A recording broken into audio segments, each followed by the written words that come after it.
Welcome to the show that takes up no more than 5 minutes of your time, but could help you gain massive real estate knowledge. It's 5 Minutes in Real Estate with best-selling author Shane Willis.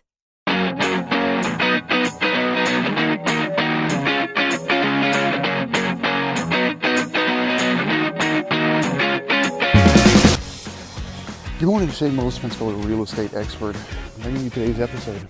Now, if you've followed the show, you normally know that on Fridays are infographics. That's when I put up some nice pictures. It has some data in it, but it's an easy read. Heading into the weekend, we are relaxed. But we're going to change things up a bit because who likes to be the same every week? There's probably some people raising their hands. That's not me.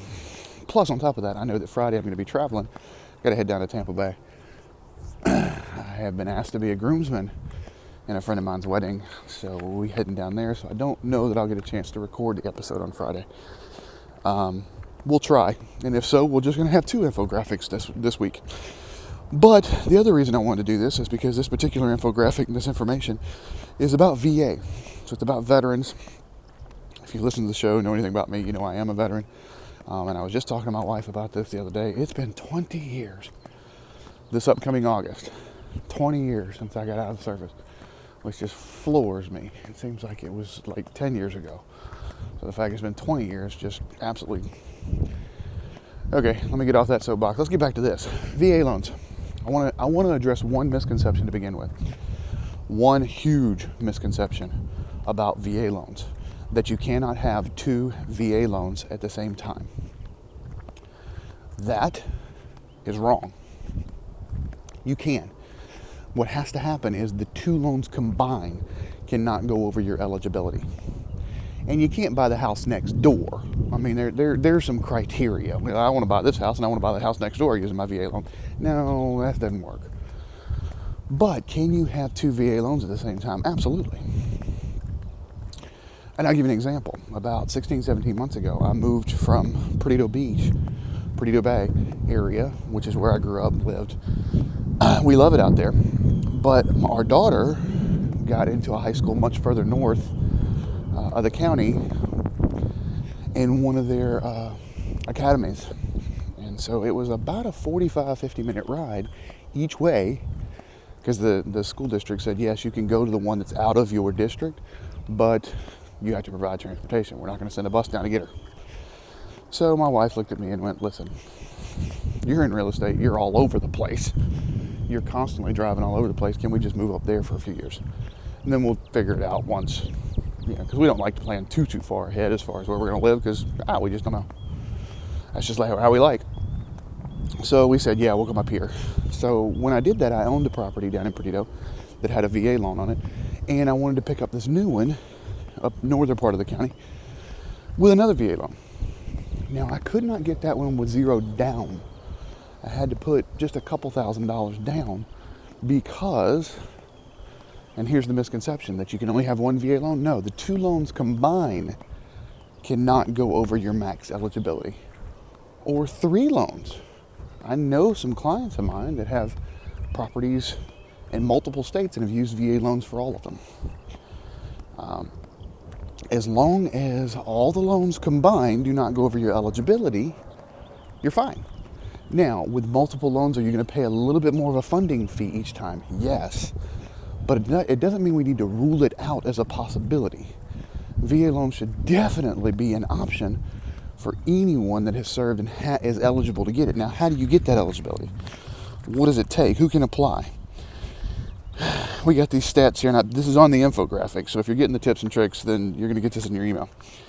90 consecutive days served during wartime, 181 consecutive days during peacetime, more than 6 years in the National Guard or reserves, or the spouse of a service member who has died in the line of duty as a result of a service-related disability. Those are who can apply and actually get a VA loan. Morning again. Still walking. Now, what can you use a VA loan for? You can purchase a home, purchase a condo, build a home, refinance an existing home loan. make improvements to a home like solar heating or other energy conservative measures. I haven't seen that happen a lot. But let me tell you something that is, we're going to see this. You're going to start to see this because, as we've talked about this year, interest rates are rising. VA loans also, to this day, are still assumable. Now, we haven't heard that term in a long time, but I predict that we will start hearing that term when it comes to VA loans. What do we mean by assumable? Well, let's say I bought my home at $300,000, okay? I have a VA loan on it. I think my interest rate's like 3.625 or 3 3/4, something like that. So let's say 3 years from now, 4 years from now, property's worth, I don't know, $350. We'll just use easy math, okay? It's worth $350. A veteran comes along and wants to buy my property and have some cash. Is willing to pay me $350 for it, but my note will say I've paid it down to $275. Again, this is just easy math. It's not necessarily, I haven't worked all this out that would give you the exact stuff. It's just easy math for the concept. But interest rates in this analogy are now at 6.5, 7. Do I think I'm going to be at 6.5 or 7 in 5 years? Who knows? The way things are, who knows? This means, in this scenario, if this veteran has the difference, it has to be a veteran buying. They have to qualify to assume it. They could assume my loan that only has $275,000 left on it at the rate of 3 3/4 and just pay me the difference. So I predict we're going to start to see that soon. Now, you're not going to see a whole lot of it, but I think that's going to be a marketing tool for anybody who has a VA loan on their house within the next 2 to 3 years. So let's just put that on the burner for the next 24, 36 months. And just mark my words, we'll start to see some of it. Now, not a whole lot of it because even in this infographic it shows over 80% of VA loans are zero down. So one of the reasons you use a VA loan is that you don't have to put any money down, like zero. Down payment, there's still closing cost involved. And so you have to negotiate properly if you truly want a zero out of pocket, so that not only you have zero down, but you also have $0 in closing costs, which basically means you need to negotiate to get the seller to pay them all. But understand that's a negotiation with the seller. The seller's not going to just do that for free. They're gonna, you're gonna have to give and take a little bit. But I wanted to bring up just kind of the stats about VA loans, and one of the other things I wanted to talk about real quick, year-over-year changes in VA purchase loans. You know that Florida, I'm even going to lump in Alabama and Mississippi and Georgia. If you average all of those out, the changes of using a VA loan to purchase a home are over 10% year over year. So we're seeing a 10% increase in VA loans. Why? Well, some VA lenders are getting a little easier. VA has a certain set of guidelines that have to be followed in order for VA to back it. A lot of your institutions have what they call layers on top of it. So let's say, for instance, you have a VA standard that says you have to have $2,000 in reserves. Reserve money after all the closing. We want to make sure we have $2,000 for you to pay all your bills. That's just like $2,000 in savings. A bank can go, okay, that's the minimum guideline for VA. We don't like saying just $2,000. We want you to have $4,000. So now in their guidelines, that's their VA guidelines. It doesn't mean it's VA. It means the bank has instituted that layer on top of it just as a safety. And they have all the rights to do that, especially since they're the ones handing the money out. VA is just backing it. As long as it meets VA's minimum guidelines, they don't care. But a banking institution can put new stuff on it all day long. So as we're seeing more and more VA loans happen, because some of those layers have been stripped back a little.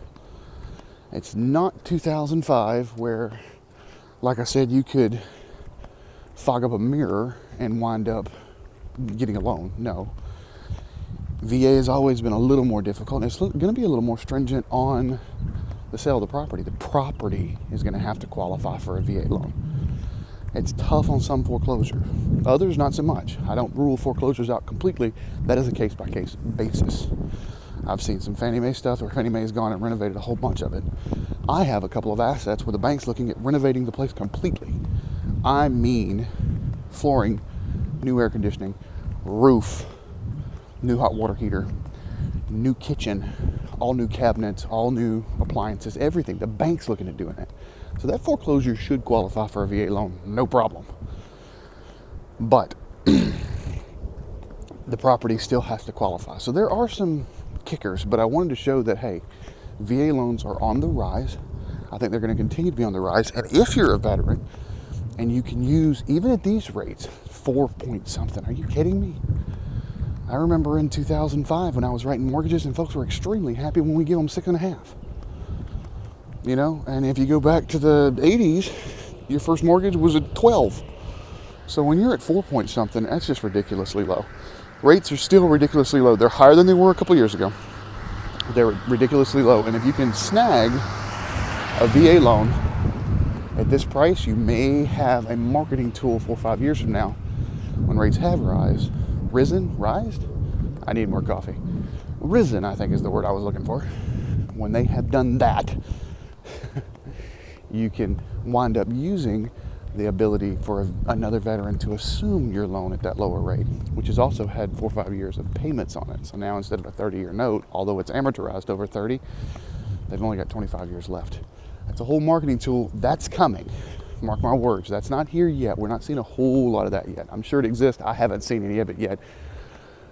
But I know it's coming because I've seen it in the past. And real estate runs in cycles, and well, I've been through a few cycles now. All right. That's all I got.